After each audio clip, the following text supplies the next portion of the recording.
देखो भी आज हम बात करें diploma in cardiology technician, final year का क्वेश्चन पेपर है ये, पेपर फर्स्ट है। इसमें इससे रिलेटेड क्वेश्चन पूछे जाएंगे तो वही relevant medical and surgical condition या डिसीज, जैसे कि DMLT सेकेंड ईयर का फर्स्ट पेपर सेम यही है। अब चलते हैं हम MCQ पे। Kidney are situated in, kidney कहाँ सिचुएटेड होती हैं? हाइपोगैस्ट्रियम में। हाइपोगैस्ट्रियम बोले तो पेल्विस, पेल्विस बोले तो जहाँ हमारी यूरिनरी ब्लैडर होती है उस वाले एरिया, बच्चेदानी होती है, प्रोस्टेट वगैरह होती है, उस एरिया को बोलते हैं हाइपोगैस्ट्रियम, तो वहाँ पे नहीं होते हमारे किडनी। अपर रेट्रोपेरिटोनियल, इसमें भी नहीं होती। इलियक फोसा जहाँ पे अपेंडिक्स रहती है वहाँ पे नहीं होती। लंबर में होती है, ठीक है ना। अभी लंबर कैसे नाम पड़ा? जो हमारी रीढ़ की हड्डी है वो सर्वाइकल, थोरैक्स, लंबर और सैक्रम 4-5 भागों में बटी रहती है। तो लंबर वाले एरिया यहाँ पे है रीढ़ की हड्डी का, वहीं पे किडनी रहती है। वैसा कुछ हद तक अपर रेट्री पेरिटोनियल में भी होती हैं, पर ज़्यादा राइट सही आंसर ही है, ठीक है। Which of the following is not a type of nebuliser, निम्नलिखित में से कौन सा नेबुलाइजर का टाइप नहीं है?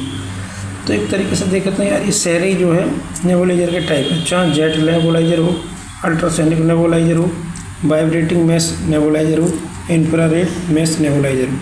तो ये सारे ही क्या है, राइट आंसर लग रहे हैं मेरे को। तो बाकी तुम देख लो भी अपने हिसाब से क्या है। ये हाइपरनेटेरिमिया मीन्स, देखो इससे पहले मैंने एक्सेस टेक्नीशियन का क्वेश्चन पेपर डाला, उसमें भी ये क्वेश्चन है, इसमें भी आएगा।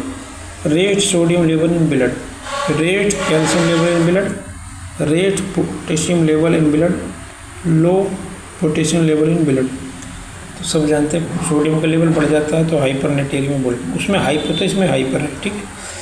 तो इसमें rest sodium level in blood.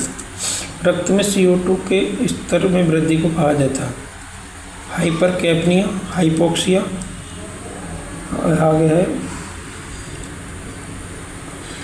यार ये क्या है, एपमिया है, क्या है, चलो जो भी हाइपोक्समिया। तो तुम इस पर ध्यान देना। हाइपरकैप्निया का मतलब कार्बन डाइऑक्साइड का बढ़ना, हाइपोक्सिया का मतलब ऑक्सीजन की कमी, ठीक है। अब आगे चलते हैं। लीवर में क्रमशः कितने लोब होते हैं और सेगमेंट होते हैं? तो मैं बता दूं 4 लोब होते हैं, 8 सेगमेंट होते हैं। 4 लोब के नाम बता दूं मैं, right lobe, left lobe, caudate lobe, CAUDATE, caudate, ठीक है। एक होती क्वाड्रेंट लोब, कुछ ऐसे करके, right lobe, left lobe, caudate lobe, quadrant lobe, कुछ हाँ 4 होती हैं। सेगमेंट मतलब कितने टुकड़ों में, छोटे छोटे टुकड़ों में बांट सकते हैं इसको, तो 8 टुकड़ों में सेगमेंट, फर्स्ट सेगमेंट, सेकंड, इस टाइप से रहते हैं, ठीक। आगे चलते हैं ट्रू एंड फॉल्स में।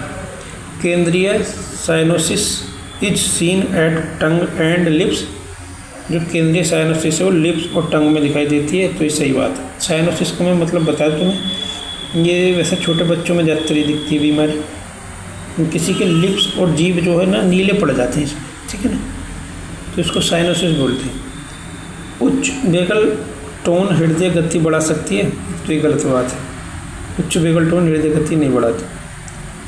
पित्ताशय के सूजन को कोलेलिथिसिस कहा जाता है, गलत। कोलेलिथिसिस तब बोलते हैं पित्त की थैली में पथरी हो, इसको बोलते हैं कोलेसिस्टाइटिस, सूजन आ जाए तो cholecystitis. Acetyl choline is a transmitter in neuromuscular junction, तो ये सही बात है। एसिटाइल कोलिन का एक ट्रांसमीटर है जो कहाँ रहता है, न्यूरोमस्कुलर जंक्शन पे मिलता है।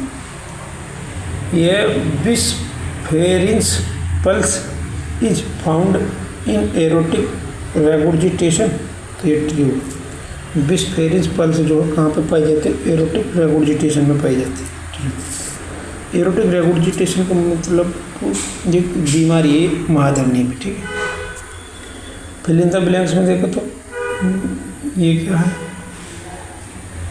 किस एंडोस्कोप से श्वसन मार्ग की जांच की जाती है, उसे कहा जाता है, क्या कहते हैं, ब्रोंकोस्कोप बोलते हैं। श्वसन मार्ग की जो जांच करता है, जैसे कि ईसोफेगस की जांच करती है कौन, एंडोस्कोपी।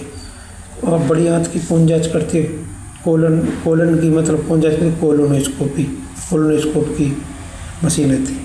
अब आगे खाली स्थान फिर एक स्थिति है जिसमें RBC की संख्या बढ़ जाती है, तो इसको बोलते हैं पॉलीसाइथेमिया, जब RBC बहुत ज़्यादा बढ़ जाए। प्लूरल गुहा में मवाद जमा होने को कहा जाता है एम्पाइएमा या पायोथोरेक्स, EMPYEN एम्पाइएमा या PYOTHOROX थोरेक्स।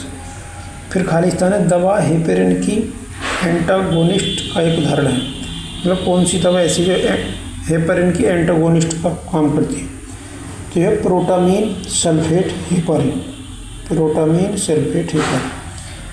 5वां क्वेश्चन है रक्त में ग्लूकोज के कम स्तर को कहा जाता है, तो सब जानते हैं हाइपोग्लाइसेमिया कहते हैं इसको। ठीक, ये मेरे हाथ का क्वेश्चन पेपर है, इसमें सब में टिक वगैरह लग रहे हैं और मैं एकदम पढ़ के बता रहा हूँ जल्दी जल्दी।